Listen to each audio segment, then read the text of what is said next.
नमस्कार, फिर एक बार आप सबका स्वागत है सबसे बड़े इंस्पायरिंग शो विवेकानंद आंसर्स में। मैं हूं आपका दोस्त एंड होस्ट जयंत कृपलानी और आज हमारे सामने ऑडियंस में मौजूद हैं कुछ working professionals from our society और दूसरी तरफ है the reverend Maharaj Swami Suparnananda ji, secretary Ramakrishna Mission Institute of Culture, Gol Park. Now, some of us are part of the corporate world, some of us are professionals. They are successfully established in their own fields, and let's get them to introduce themselves. Ma'am, please. Hello, I'm Shakuntala Chanda, and I am a publisher of an international journal for the steel industry, and that is how I'm working right now. Great. Sir. Namaskar Maharaj. Myself is Dr. Devashi Shah. I am MD Medicine and practicing in internal medicine and diabetes. Thank you, Doctor. Ma'am. Namaskar. I am Michelle Ray as a teacher. You're a teacher? Yes. Good. Sir. This is Pradeep Azario, chef by profession. Chef means cook. I love to cook and entertain everybody. Great, Pradeep. Well, left a huge, great legacy of charitable contributions. लेकिन इस महान काम के पीछे प्रेरणा क्या थी? Friends, the owner of the home in which Swamiji was staying in Chicago was a partner in some business with Mr. Rockefeller. And many times he had heard his friends talking about this extraordinary and wonderful Hindu monk. पर उनको कई बार बुलाने पर भी वो कभी भी स्वामी जी के सभाओं पर नहीं आए. And actually at this particular moment, I think Swami ji, you would be able to tell the story much better than I will. Because of his huge fortune, he was a little bit considered puffed up and was overtaken by pride. And he used to live that way. And since he knew much about Swami Vivekananda from his own friend, partner of his business, he had a desire to meet him. But ultimately, he could not muster that courage to talk to him. Rather, he was waiting for Swamiji to invite him. That was his mistake. Now he gathered some courage and then he met him in his room where Swamiji was staying, and he was reading. Quite unmindful about what is happening, but he entered, Rockefeller entered. But Swamiji didn't notice him, didn't care to note him even. So that way, it went on. There were some words exchanged between them, and Swamiji told him that you are a trustee, you have a huge wealth. Society needs this money from you because you are a trustee. It is in your hand for distribution only. It is not for your own consumption. You have to be unselfish in your behavior. So a week passed and Rockefeller entered that room where Swamiji was living and threw a check on his table. That is his first public contribution, and said, "It is for you, Swami, to thank me." Rockefeller asked Swamiji to thank him. Yes, yes. Then Swamiji said, "No, it is for you to thank me." The reason being? Because I have inspired you to make such a great contribution. This is the first huge contribution that Rockefeller made to society. That Rockefeller made. Okay, and that is the beginning of all these Rockefeller foundations that dole out. He became a changed person. Yes. Vast expanses of money to the rest of the world, in fact, not just to them in America. Well, I think nobody could imagine even. Yes. Such a huge amount of charity can come or could come from him. I mean, Swami Vivekananda, he must have been one hell of a guy. Excuse me for saying this. The way the trust and the awe that he inspired must have been something. He could do that. Oh, that's what a remarkable quality to have. And anyway, so that brings us to, I think, the beginning of what our discussion today is. We are all a part of, some of us are part of the corporate world, some of us are professionals. What do you think our roles are as social responsibility. You have corporate social responsibility. You have a social responsibility as a doctor. I can never underestimate what primary teachers do and the responsibility they have. It's remarkable. And of course, chefs, you must be having some more other responsibilities than just feeding us. So why don't we start with you? What do you think social responsibility means? Being a chef, certain time I have to recruit a lot of candidates. So sometimes there is a lot of inspiration through Swami Vivekananda ji. When I recruit a candidate, a chef, not necessarily sometimes that I have to take anybody who is fit or fine. There was an incident when a candidate came in front of me. He said, I don't have a father. My mother is a cancer patient and he's a deaf and dumb. But he's good in his computers. So I had to take him, and my moral responsibility was to teach him, see that he takes a lot of responsibility and performs well. That's and absolutely. I felt that he doesn't have a father. His mother is a cancer patient and he has a lot of responsibility to take care of his mother. So it was my responsibility then to see that, take care of him. Okay, that you were talking about your responsibility over here, right? I think I would like to split up into two areas. So, Maharaji, with your permission, there's responsibility and there's the duty. Is there a difference between duty and responsibility? Subtle difference is obviously there. So, duty you cannot shirk. You have to do it. When it comes to you, you have to abide by. You have a sort of compulsion. So duty is mandatory. Yes, it is compulsory. But responsibility is not that compulsory. It is optional. You can deliberately do it, or you cannot do it. You cannot even avoid it. I can give you some examples. So, I was born a helpless child. I was nurtured by my parents. Society, or I also feel, and my parents also feel, that I have a responsibility towards them. If I do not observe this responsibility, if I do not do that duty comes that way. If I cannot do that, then society would not punish me. But if you are engaged in a job, if you do not do your duty, you would be sacked. Yes. And that's why it is said that duty is seldom present. It is compared to the scorching rays of a midday sun. Very difficult.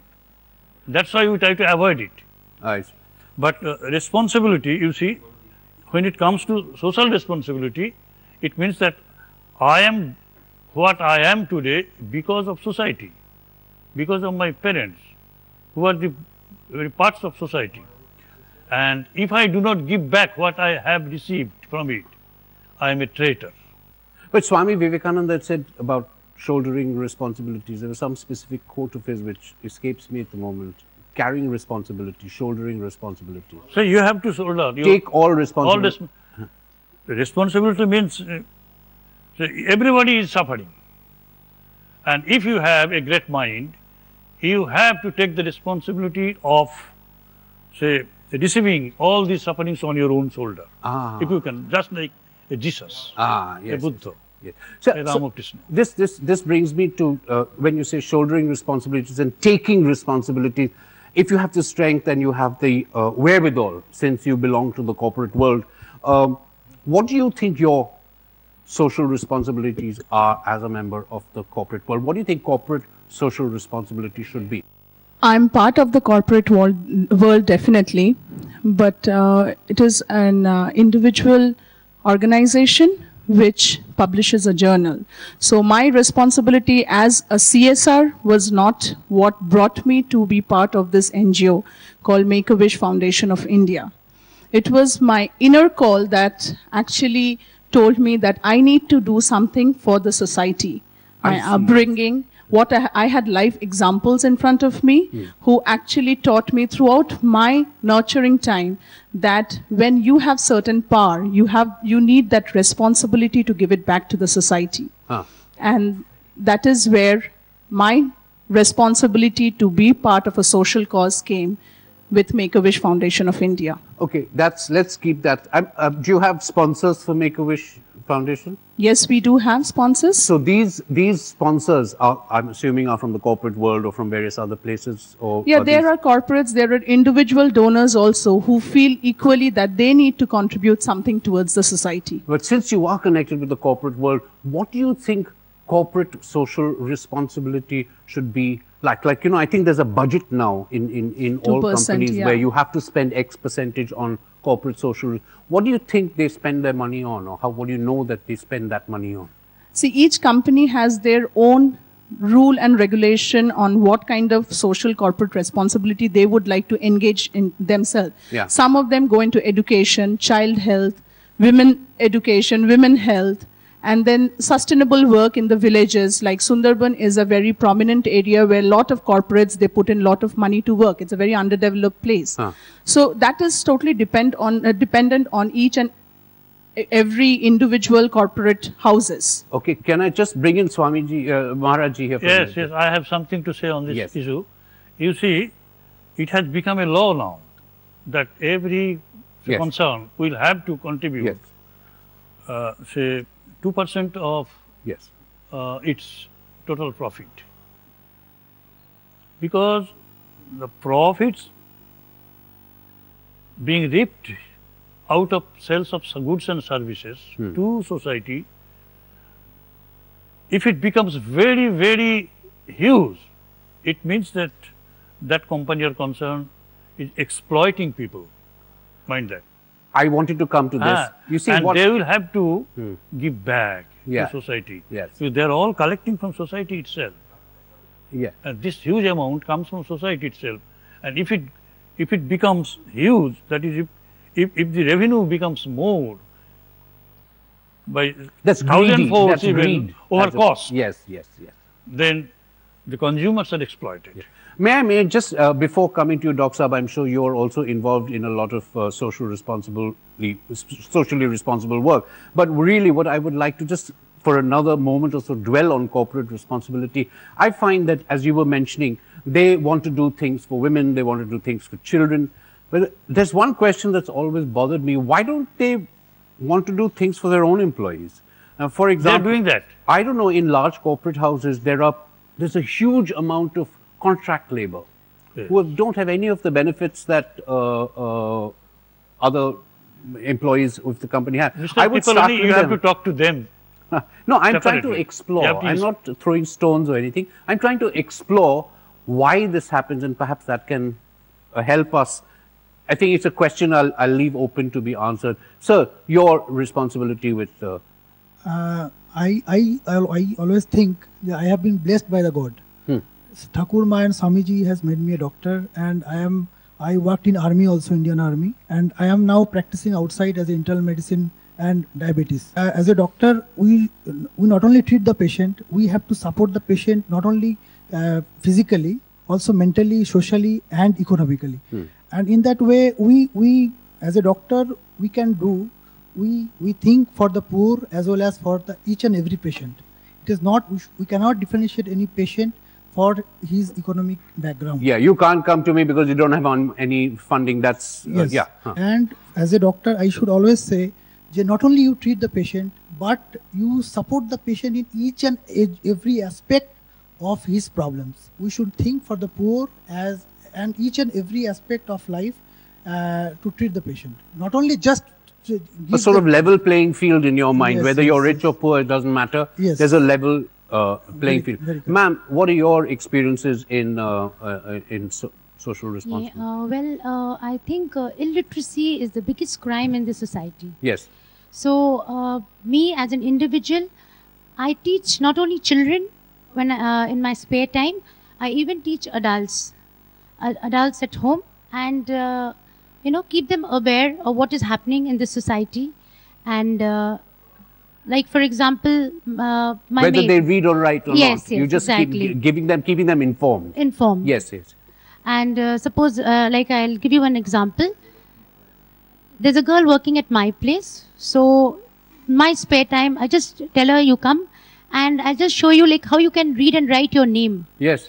In that case, she can always open a bank account and save Quite some true. money Yeah. for herself. That's absolutely it. splendid. I think that's a So great. this is how it's a I- small contribution, but that's Yeah, how it's a very important. small contribution, but it is a contribution. That's it. Maharaji, what do you think about their activities? Yes, it is all good because as an individual you have to be sacrificing.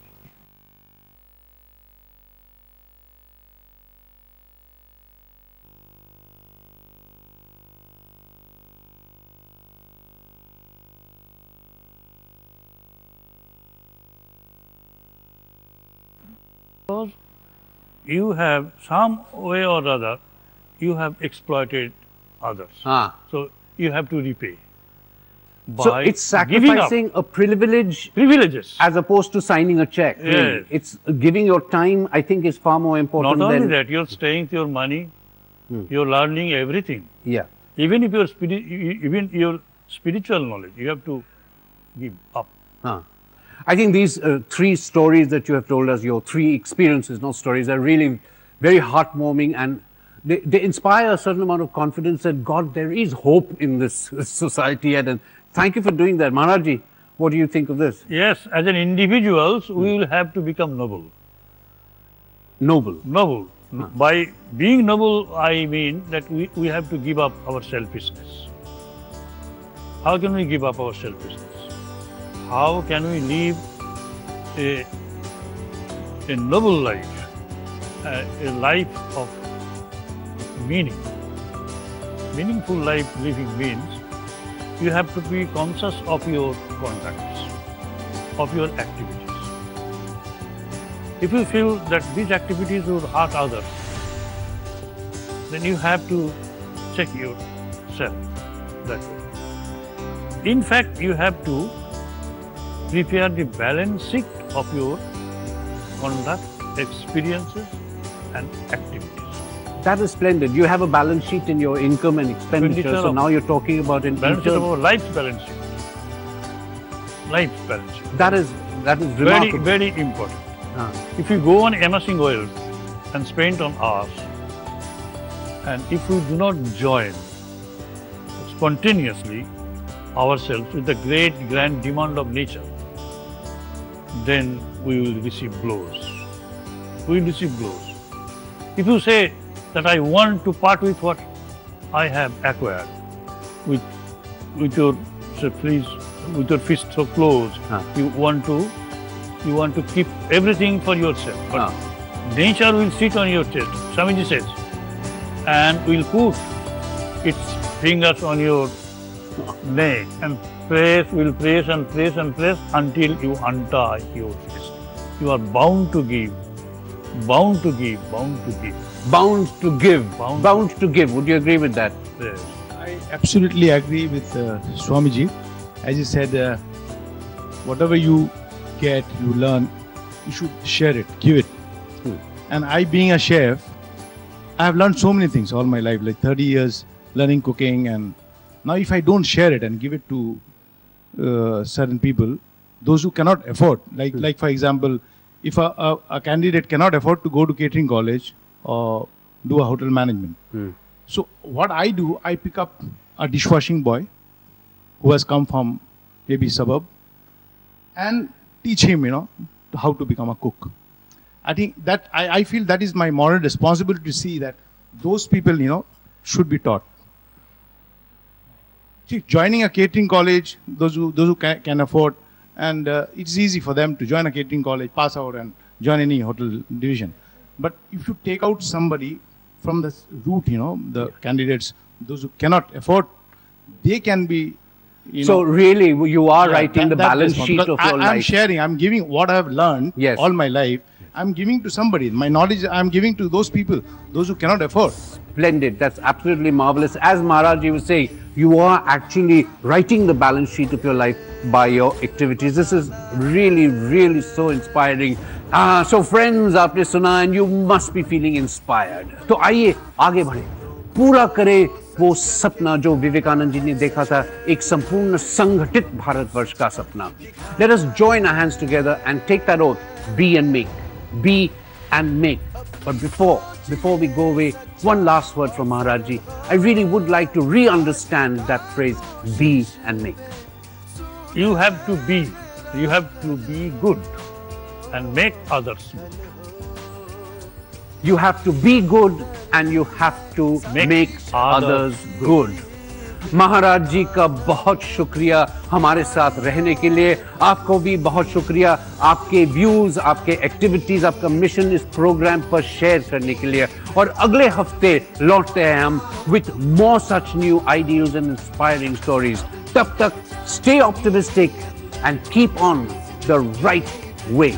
B and make. नमस्कार.